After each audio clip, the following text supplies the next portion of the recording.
a wallet, a watch, waffles. We only have so many of these left, but here's day 23 of this. Today we're discussing a game beginning with W. 4.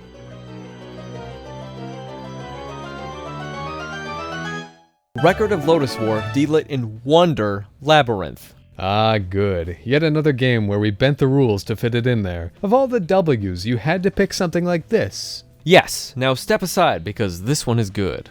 I have never heard of Record of Lotus War. I don't know who D-Lit is. Team Ladybug was an unknown in mine and Andy's known developers book. So when I first saw the trailer for this game posted on Red Art Games' Twitter account, it really struck several nostalgic chords for me. Let's begin with how this looks. If you remember our honorable mention for C, my love for the DS-era Castlevania games are well known. They are some of my favorite games, with Ecclesia being far and above one of the best ones. The animation, the movement, the dodging, combat, platforming, story presentation, enemy display information, and controls all feel very similar to any of those Castlevania games. I was immediately on board with this. There aren't many games that I know of that exist like this, but it seems like Team Ladybug specializes in this type of design. If you look at their Toho game and their upcoming Blade Chimera game, and you're a fan of any of the 2D Castlevanias, Team Ladybug is your new best friend and a glorious gift to the planet. Another part this game has that really caught me by surprise was the switching ability. After acquiring the spirits of fire and wind, you can use the R button on a Switch controller to switch between a blue aura and an orange aura. Equipping the blue aura allows you to be impervious to blue attacks and absorb some mana from them. Same for the orange aura and orange attacks. Even lava will not hurt you while you have an orange aura. You can drown in it until you get the power to breathe in water, but that's still cool. The reason I point this out is because this reminds me of another Metroidvania type game that I hadn't thought of in about a decade.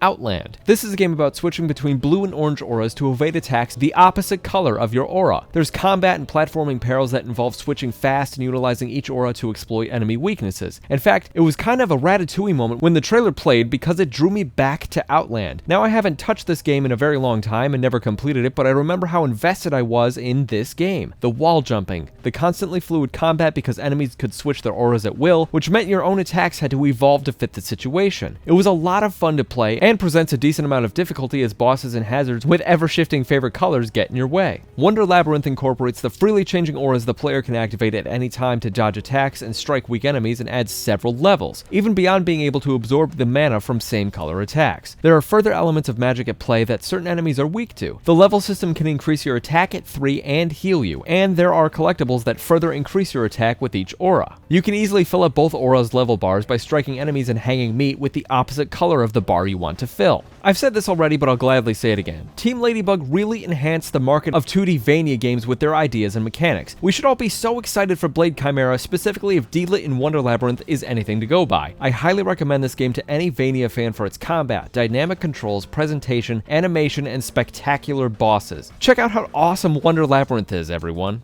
This deed is lit! James made me say that. Anyway, what game starting with W do you hold near and dear to your heart? Does it actually start with W? Let us know in the comments, and we'll see you soon for X.